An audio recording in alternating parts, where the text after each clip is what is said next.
Most men don't realize they're being manipulated because manipulation doesn't look like control. It looks like mixed signals. It looks like emotional highs and lows. It looks like maybe she'll change if I try harder. And that's exactly why it works. If you've ever felt anxious waiting for a reply, guilty for setting boundaries, or exhausted trying to do everything right, this message is for you. Not to blame women, but to wake men up. Because the moment you understand how manipulation works, it stops working on you. Manipulation only works on men who outsource their self-worth, because the moment a man stops defining himself, someone else steps in and does it for him. When a man measures his value through approval, attention, or validation from a woman, he quietly hands over control of his emotional state. His confidence becomes conditional. His mood depends on how he is treated. And once that dependency is established, influence turns into leverage. Manipulation does not require malice or planning. It simply emerges when one person realizes another cannot regulate his own sense of worth. The man may believe he is being patient, understanding, or romantic, but beneath that behavior is fear. Fear of being unwanted, replaced, or unchosen. That fear is the true engine of manipulation. A man who outsources his self-worth constantly looks outward for reassurance. He reads into tone changes, delayed responses, shifting affection, and subtle emotional cues because his inner foundation is unstable. Every interaction becomes a test of whether he is enough. When attention is given, he feels elevated. When it is withdrawn, he feels diminished. This emotional volatility makes him easy to steer. He will tolerate behavior he would normally reject, justify actions that violate his values, and silence his instincts just to preserve access to validation. Manipulation thrives in this space because inconsistency becomes addictive to someone who equates approval with identity. Outsourcing self-worth also creates a dangerous imbalance. The man begins negotiating against himself. He lowers standards without being asked. He over-explains, over-gives, and over-commits in hopes of securing emotional safety. In doing so, he teaches others how to treat him. The more he sacrifices his boundaries to keep someone close, the more power he hands over. Manipulation is rarely about dominance. It is about dependence. The dependent person becomes predictable, and predictability is easy to control. When a man fears loss more than disrespect, he unconsciously accepts emotional pressure as the price of connection. The illusion many men fall into is believing manipulation is something done to them, rather than something enabled by their internal state. They focus on tactics, behaviors, or personalities while ignoring the root cause, the absence of a self-defined identity. A man without internal validation becomes emotionally outsourced, waiting for signals to tell him how to feel about himself. He mistakes intensity for intimacy and confusion for depth because chaos feels meaningful when inner clarity is missing. In this condition, manipulation doesn't feel like control. It feels like hope, anticipation, and emotional investment. When a man builds his self-worth internally, manipulation loses its grip because there is nothing external to take away. Approval no longer determines value, and attention is no longer currency. Emotional withdrawal does not trigger panic because identity remains intact. Boundaries stop feeling like risks and start feeling like necessities. A man who knows his worth does not cling, chase, or negotiate for respect because his sense of self is not up for discussion. He engages by choice, not by fear, and where there is no fear of loss, there is no leverage to exploit. Emotional reactions are the entry point for control because the moment a man reacts instead of responds, he surrenders clarity. Control does not begin with commands or pressure. It begins with emotion overriding reason. When feelings spike, whether through jealousy, fear, excitement, or anxiety, judgment narrows. The mind shifts from observation to urgency, from choice to impulse. In that state, a man becomes easier to guide because he is no longer acting from principles, but from emotional momentum. The more intense the reaction, the less awareness remains, and awareness is the only real defense against being controlled. When emotional reactions become predictable, they become exploitable. If someone knows what triggers insecurity, anger, or longing, they no longer need to force behavior, they can provoke it. A delayed response creates anxiety. A sudden withdrawal creates panic. A small amount of affection after distance feels disproportionately powerful. None of this works on someone who can regulate his emotions internally. It only works on a man whose emotional state is being constantly activated by external cues. Emotional reactivity turns interactions into emotional transactions, where mood is exchanged for compliance. The danger of emotional reactions is that they create a false sense of urgency. A man feels he must act now, explain, confront, fix, impress, because discomfort feels intolerable. This urgency is what collapses boundaries. He says things he would normally withhold. He agrees to things that don't align with him. He chases clarity instead of maintaining self-respect. Control thrives in urgency because urgency short circuits reflection. The more emotional the moment feels, the less likely a man is to pause and evaluate what is actually happening. Emotional reactions also distort perception. When emotions are high, reality becomes selective. A man remembers the highs more vividly than the disrespect. He focuses on potential instead of patterns. He rationalizes behavior that contradicts his values because his emotional attachment demands coherence. This is how manipulation feels invisible. It does not announce itself as control. It feels like emotional connection, vulnerability, and investment. But in truth, the emotional reaction is being used as a steering wheel, directing behavior without resistance. Control becomes effortless when emotional regulation is absent. The reactive man does not need to be told what to do. His emotions do it for him. He withdraws when he should stand firm. He pursues when he should pause. He apologizes when he has done nothing wrong. Each reaction reinforces a dynamic where his emotional stability depends on someone else's behavior. Over time, this conditions him to anticipate emotional shifts and adjust himself accordingly, which is the essence of control. A man who learns to slow his reactions regains power immediately, not through detachment, but through awareness. When emotion arises and he does not act on it instantly, he creates space. In that space, choice returns. Control loses its entry point because the trigger no longer produces automatic movement. Emotional discipline does not mean suppression. It means refusing to let temporary feelings dictate permanent decisions. Where emotions are observed instead of obeyed, influence weakens, leverage disappears, and control has no place to enter. Attention is currency. Whoever invests more loses leverage because attention is not neutral.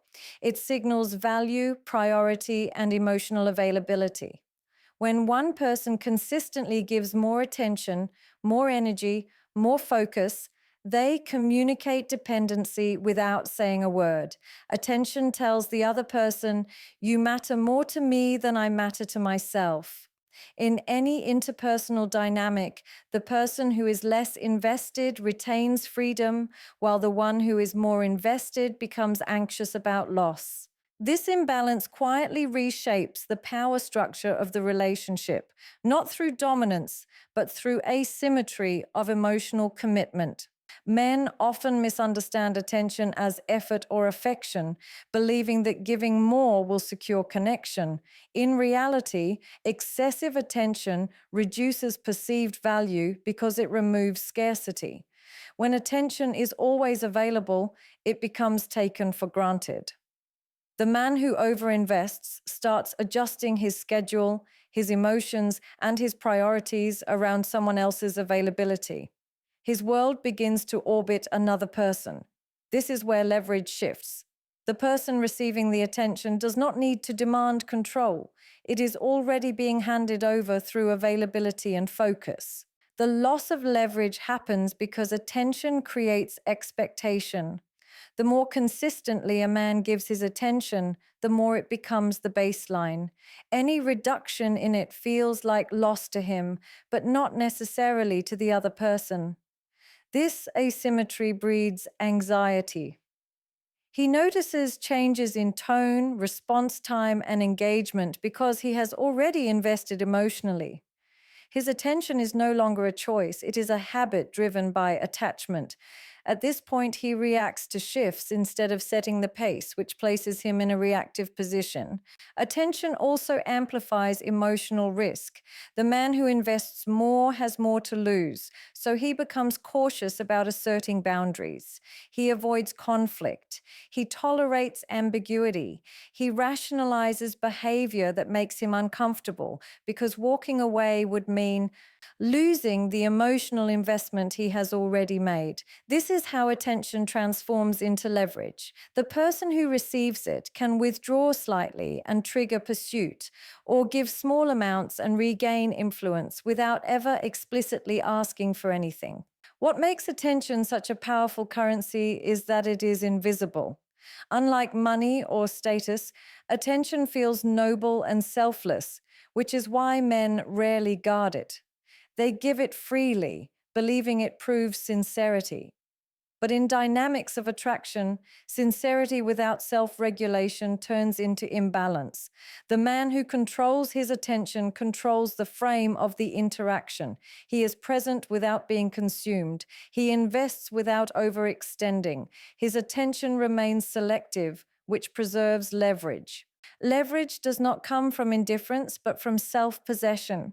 When a man's life is full, purpose, goals, standards, his attention naturally has limits. Those limits create respect. When attention is given from fullness rather than need, it enhances connection instead of weakening position. The moment attention stops being used to fill a void, it stops being a liability and becomes a conscious choice. And whoever is capable of withholding attention without fear retains the upper hand in any emotional exchange. Boundaries are stronger than arguments because arguments seek validation, while boundaries assert reality. An argument invites debate, explanation, and negotiation, all of which keep the power dynamic open and unstable. When a man argues, he is asking to be understood, approved of, or agreed with. In doing so, he places his position on trial. Boundaries, on the other hand, do not ask for permission. They do not attempt to convince. They simply define what is acceptable and what is not, and then they stand still. This is why boundaries create respect, where arguments only create noise. Most men argue when they feel violated because they believe logic will restore fairness. They explain why something hurt them, why a behavior was wrong, why it shouldn't happen again. But explanation assumes the other person shares the same values or priorities. When they don't, the argument becomes an emotional exchange rather than a resolution. The man talks more, reveals more, and becomes increasingly invested in being understood. Each additional explanation weakens his position because it signals uncertainty. Boundaries require no explanation because they are not about agreement. They are about self-definition. Arguments also keep men trapped in reaction mode. When emotions are high, arguing feels like action, but it is often a substitute for enforcement. A man who argues repeatedly about the same issue teaches others that his limits are flexible. Words replace consequences, and without consequences, there is no reason for behavior to change. Boundaries function differently. They are quiet but firm. When crossed, they trigger action rather than discussion. This removes ambiguity and ends the cycle of emotional bargaining. The strength of boundaries lies in consistency. A boundary that is enforced once but abandoned later becomes meaningless. This is why arguments are easier. They allow emotional release without requiring follow through. Boundaries demand discipline. They require a man to tolerate discomfort, silence, and even loss in order to protect his self respect. That willingness to walk away is what gives boundaries their power. When someone realizes a boundary will be upheld regardless of emotional pressure, manipulation loses its leverage. Another reason boundaries outperform arguments is that they preserve dignity.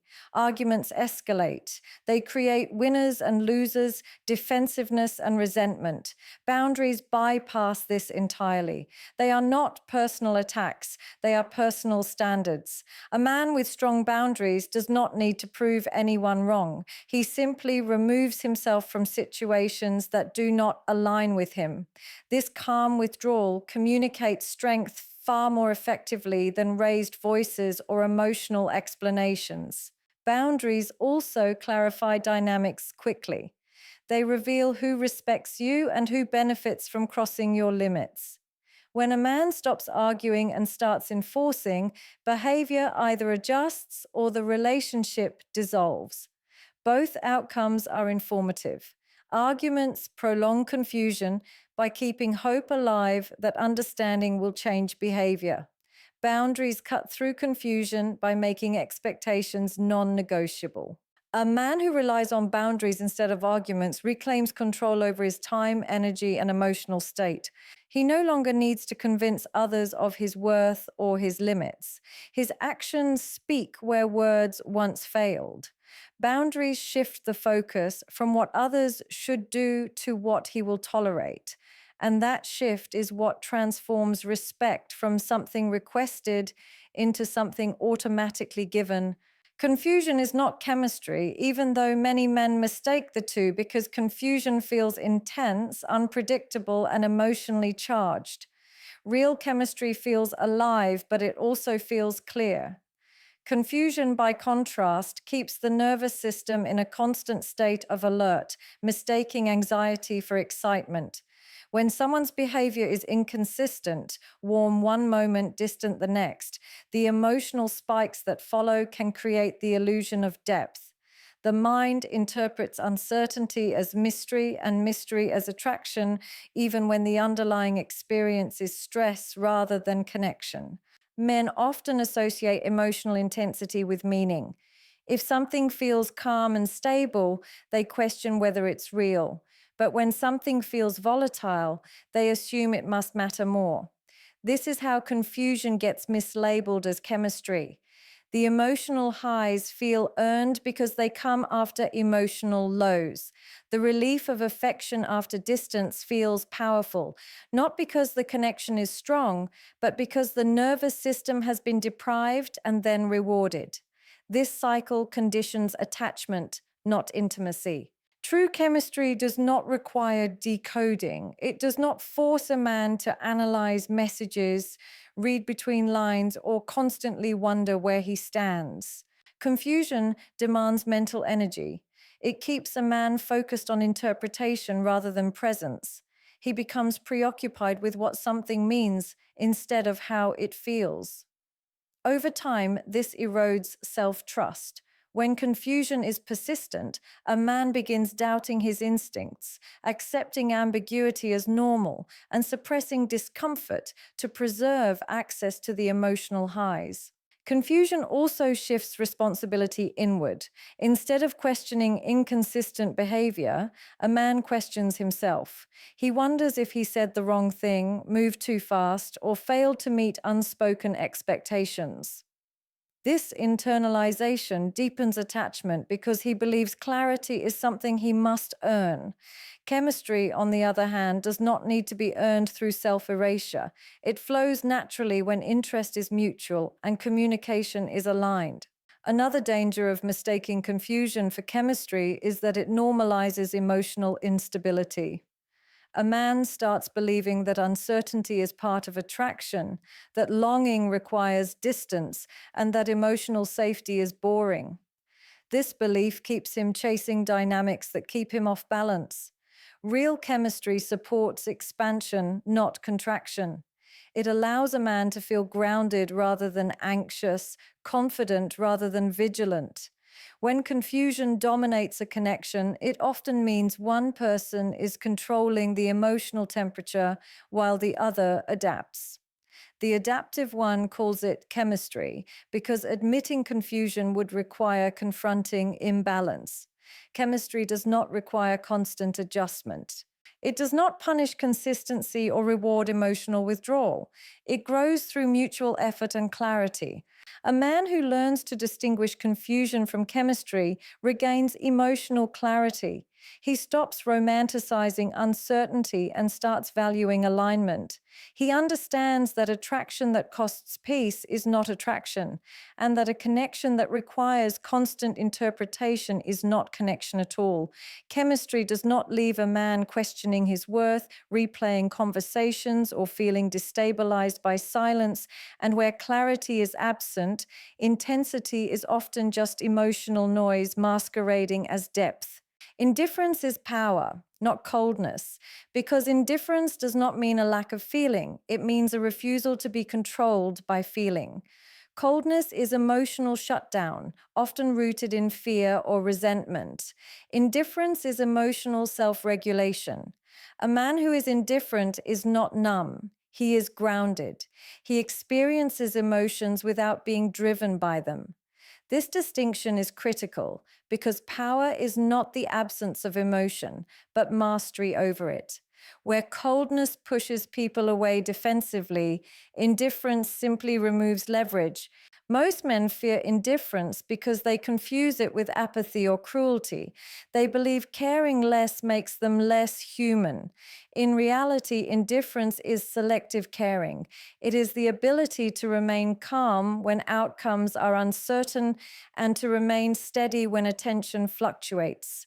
This steadiness disrupts manipulation because manipulation depends on emotional volatility.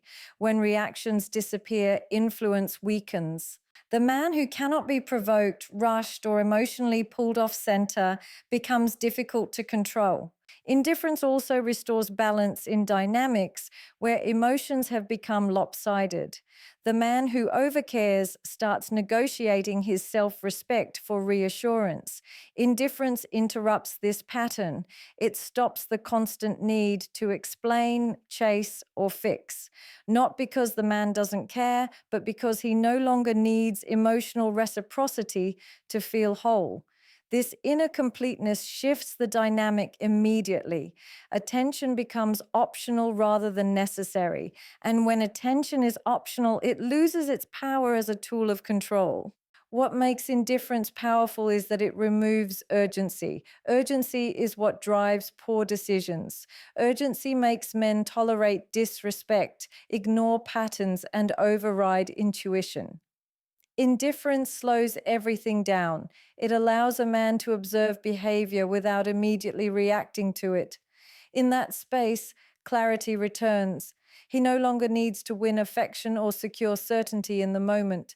He is comfortable with ambiguity because his identity is not on the line. Indifference is often misunderstood as emotional distance, but true indifference is not distance, it is neutrality. A man can be present, engaged, and respectful while remaining indifferent to outcomes that do not align with his standards. He does not threaten, withdraw dramatically, or seek to punish. He simply does not attach his sense of self to another person's behavior. This quiet detachment communicates strength more loudly than any confrontation ever could. When a man practices indifference, he stops feeding dynamics that rely on emotional reward and punishment. Hot and cold behavior loses its effect. Emotional testing falls flat. Attempts to provoke insecurity fail. This does not make him unfeeling, it makes him unmovable. His calm becomes a boundary that does not need to be announced. Others feel it intuitively and adjust accordingly. Indifference shifts a man from reaction to choice. He no longer operates from fear of loss, but from alignment with his values. His responses become measured, his boundaries consistent, and his presence stable. Where coldness creates walls, indifference creates clarity, and clarity is what allows a man to engage deeply without surrendering control over his emotions or his direction. This entire message comes down to one central truth. Power in relationships is never about control over others, it is about control over yourself. Manipulation only survives where self-worth is outsourced, emotions are unchecked, attention is overinvested, boundaries are debated, confusion is romanticized, and reactions are automatic. When a man regains ownership of these internal levers, the external dynamic changes without force, confrontation, or performance. He stops trying to manage outcomes and starts managing himself, and that shift alone dismantles every unhealthy pattern discussed. A grounded man does not need to prove, chase, argue, decode, or emotionally perform.